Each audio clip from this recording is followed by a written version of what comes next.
Hi Stampers, it's Stampin' Texas, and today I want to show you how to create this really cute Thanks So Much card. As you can see, the front of it is embossed using the Framelits, and I want to show you how to use that to emboss with because usually it's an item you're going to cut with the Big Shot machine.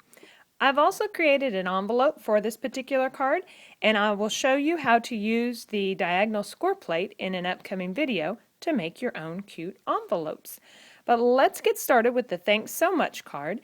And I wanted to also let you know that I have cut this cardstock to 4 1/4 by 11, and I've cut it in half like so.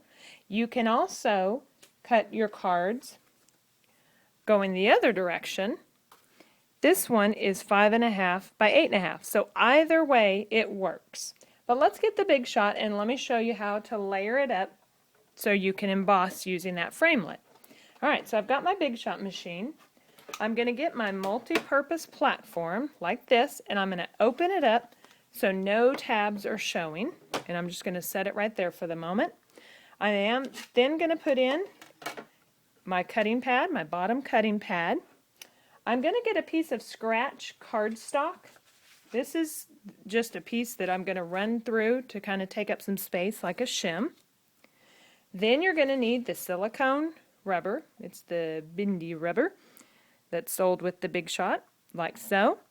Now I want to get my piece of cardstock that I'm actually going to emboss on. That's this, and all I've done is cut that cardstock to the card size I want. So I'm going to lay it like so. The next thing I'm going to do is get my framelit. Now remember I said that this is actually meant for cutting. This little lip on it, if I were to put it down, it would cut. But I'm going to put it up so we can emboss with it. So I'm going to lay it right there on the card where I want it to emboss. Then I'm going to get my next piece, which is another cutting pad on top. Lay it carefully on top. And then the last thing I need is a piece of copy paper, like so, again, just to take up that last little bit of space. So I'm going to push this whole thing through, turn the handle, and run it through. Now, when I take all my layers apart, I got a little dust on it. There we go. It is embossed. Isn't that cute? I love the effect, the way it shadows. Okay, so let me get this out of the way, and I'll show you how I did the stamping.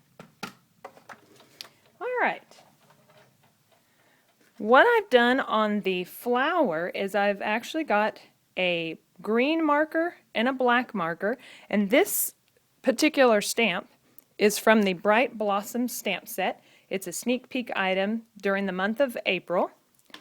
So what I'm going to do is I'm going to turn this upside down, and I'm going to first color the stem with the green marker. You always do your lighter color first.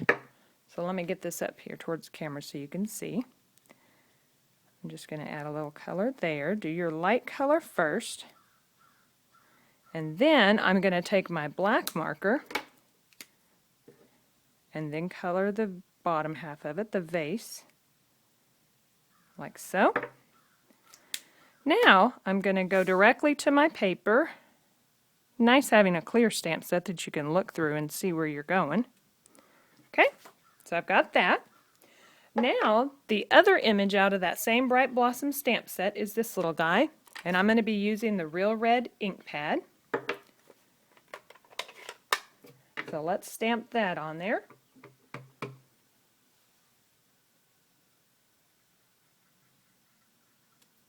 Alright, like so. Again, it's great having it clear so I can just line it right up. Now, the last thing I'm going to do is add my sentiment, and I'm going to use the Stays On Jet Black. I just really like it. And this Thanks So Much stamp comes from the Sincere Salutations stamp set. Again, one of my all-time favorites for sentiments. So let's stamp that on there.